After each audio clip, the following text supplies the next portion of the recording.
Segores luka di tengah surga, di antara megah dan indahnya surga, butiran debu mengganjal mata telanjang dalam diam, menangkap seburat cahaya dalam gelap gulita, seakan bercengkrama bersama kesederhanaan, bersatu batas dalam indahnya surga. Berjuta pertanyaan menusuk relung hati, bermuara gumam, fantastis. Sebuah kesaksian alam menyatakan kebenaran dengan caranya, menjaga wibawa nama besar sang legendaris. Lalu tercipta mahakarya menembus langit ketujuh, terbalut dalam kepincangan jagat surga, menyatu dalam dongeng suci Munding Laya. Kisah nyata yang tersaji pun begitu menyayat hati. Bertubi-tubi teror dimainkan demi meraih kepuasan diri, meraup keuntungan pribadi, melancarkan ambisi tanpa berpikir kemanusiaan. Ternyata menjadi manusia yang manusia menjadi masalah buat manusia.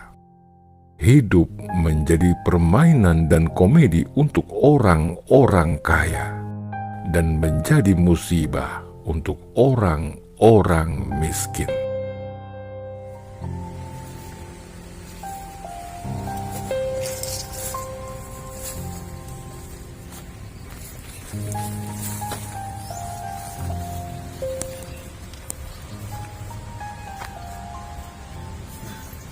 Sahabat Akarimba, dimanapun Anda berada, baik yang nyata maupun yang gaib.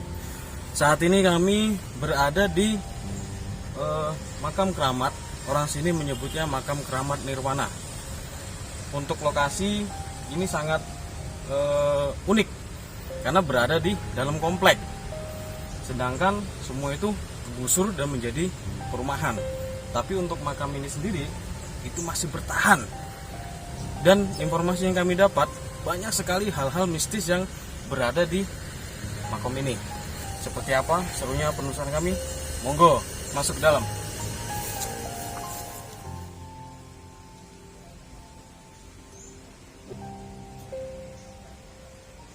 Sepanjang Bapak mempertahankan makom ini supaya nggak kejual ataupun nggak kegusur, itu ada hal-hal aneh nggak Pak yang Bapak rasain? Misalkan teror atau apa gitu? Oh banyak, dari kanan kiri ada. Anak saya juga sempat apa itu gatel, seluruh badan gatel. Bentol? Yo, bukan bentol lagi, gudik. Sampai gudik kan? Gudik tuh anak saya yang pertama. Itu berapa lama Pak? Sekitar 8 tahunan ya. 8 tahunan? Iya. Bapak dapat teror itu? Iya. Perjuangannya Pak Tio untuk mempertahankan makam ini luar biasa, patut diapresiasi. Sampai mendapatkan teror baik dari keluarganya ataupun Pak Tio sendiri, itu selalu diteror selama 8 tahun. Ada yang jalan ramai itu, debuk di sini. Dikelilingi Di belakang sini. Iya. Ada yang nyapu, trak, disamperin nggak ada. Waktu penampakan di sini nih, musang gede lah, itu segede mungkin kalau galon air jauh lebih gede lagi di sini nih. Malam-malam tapi nggak jatuh di pohon bambu sini, rusak. Jalan gitu. Jalan, saking gede ya. Harapan Pak Tio dan teman-teman Penting mah ada jalan, jadi yang ngurus itu gampang. Kasihlah jalan yang layak gitu ya, yang layak ya. Pak Tio, mohon maaf waktu diganggu. Cukup sekian dulu ngobrol-ngobrolan kita. Mudah-mudahan harapan Pak Tio dan harapan kita semua bisa didengar oleh pemerintah Kota Tangerang Selatan, terutama pihak developer, agar bisa diberikan jalan yang layak, akses lampu supaya nggak gelap. Jadi kalau yang ziarah ataupun ngaji ke makam keramat ini itu nggak gelap, jadi ada penerangan. Assalamualaikum warahmatullahi wabarakatuh. Mugia Rahayu Sagung Dumadi. Sahabat Akarimba dimanapun Anda berada, baik yang nyata maupun yang gaib. Pada eksplorasi kali ini, kami mencoba menguak misteri makam keramat Aki Nini Sakti yang terletak di wilayah perumahan elit Serpong, Tangerang Selatan. Bila nanti apa yang kami kisahkan benar, pasti di atas pasti datangnya dari Allah Subhanahu wa Ta'ala. Namun jika salah, tentunya dari kami, tim Akarimba. Memasuki area keramat Aki Nini Sakti ini, kita dihadapkan pada tembok batas berlapis menjulang tinggi, seakan haram terlihat penduduk surga. Siapakah Aki dan Nini Sakti ini sebenarnya? Hasil komunikasi dan menurut jejak tapak suci gaib yang terlihat dan terbaca, keramat ini adalah petilasan Prabu Munding Laya Kusuma yang lebih dikenal dengan panggilan Prabu Surawisesa, putra Prabu Siliwangi. Dikisahkan Munding Laya ditugaskan oleh Prabu Siliwangi untuk mengambil jimat sakti Salaka Domas. Jimat sakti ini dijaga oleh raksasa yang menakutkan, Sakti Mandraguna, serta kejam bernama Guriang.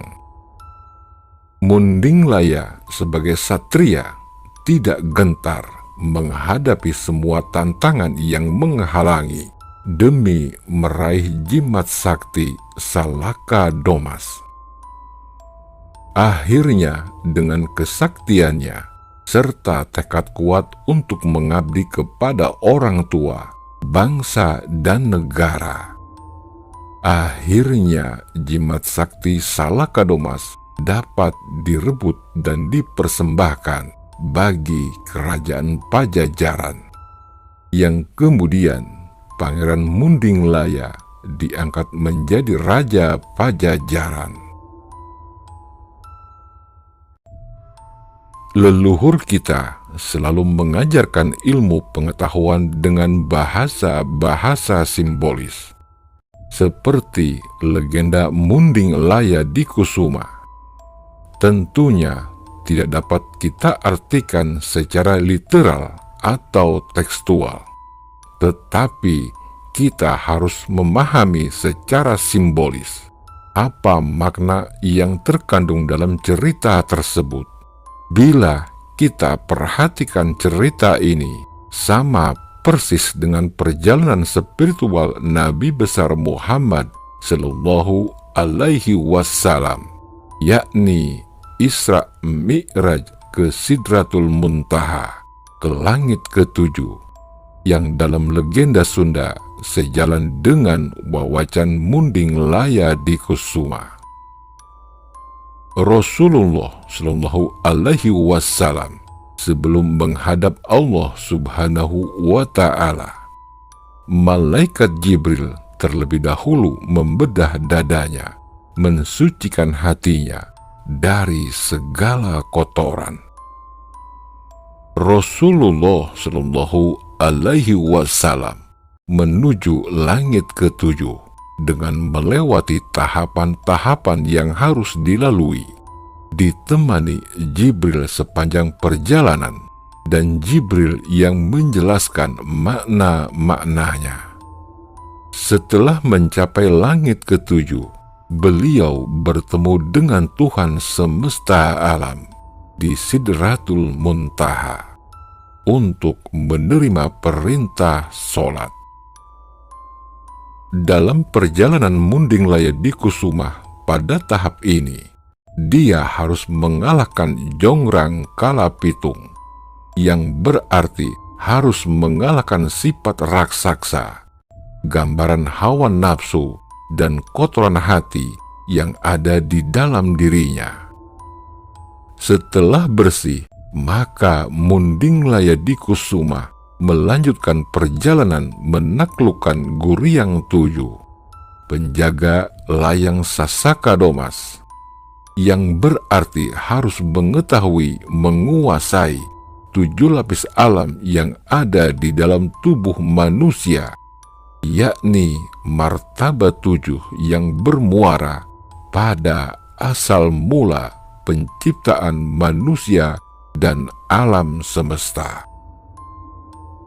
Yang pertama alam ahidiyat, yang kedua alam wahdat, yang ketiga alam wahidat, yang keempat alam arwah, yang kelima alam ajsam, yang keenam alam mitsal, dan yang terakhir alam insan kamil.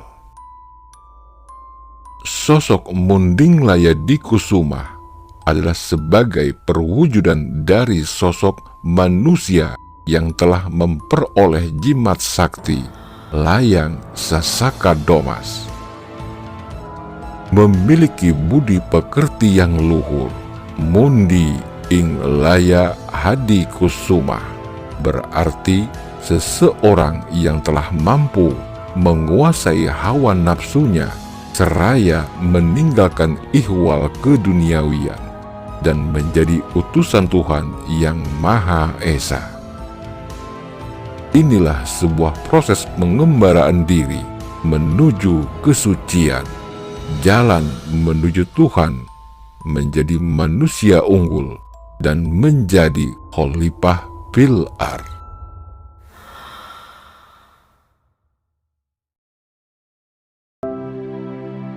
Demikian secuil kisah Pangeran Munding Laya Hadikusuma. Semoga bermanfaat dan menghibur Anda semua. Mohon maaf lahir dan batin bila ada kesalahan dalam ucapan, dan terima kasih sudah menyaksikan tayangan ini.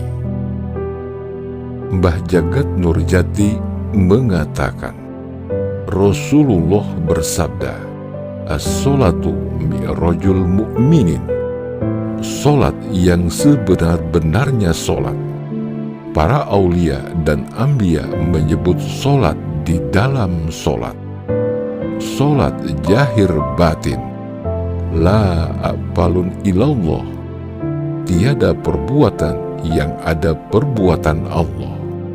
Hilanglah perbuatan makhluk. Jika masih ada perbuatan makhluk, maka batallah solat itu. Sebab haram hukumnya, di dalam solat ada selainnya. Oleh sebab itu, takbir dinamakan takbiratul ikram. Sebab perbuatan makhluk lenyap tiada, maka hendaklah kita mengetahui dahulu di dalam solat apa yang menyembah, apa yang disembah, dan apa yang dipersembahkan.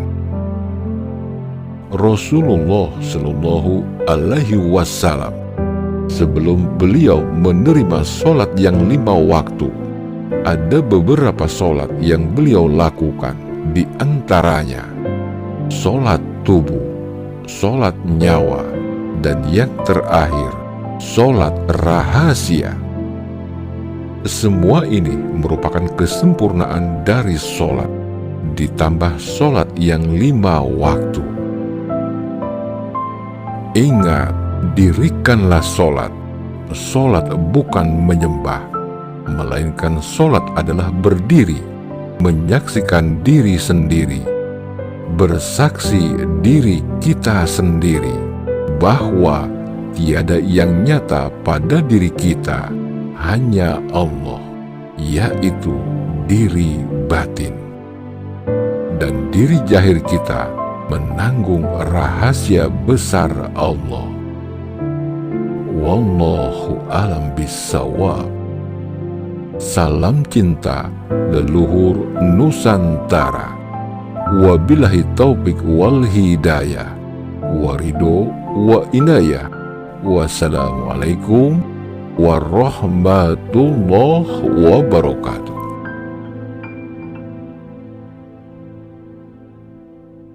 Salam cinta leluhur Nusantara.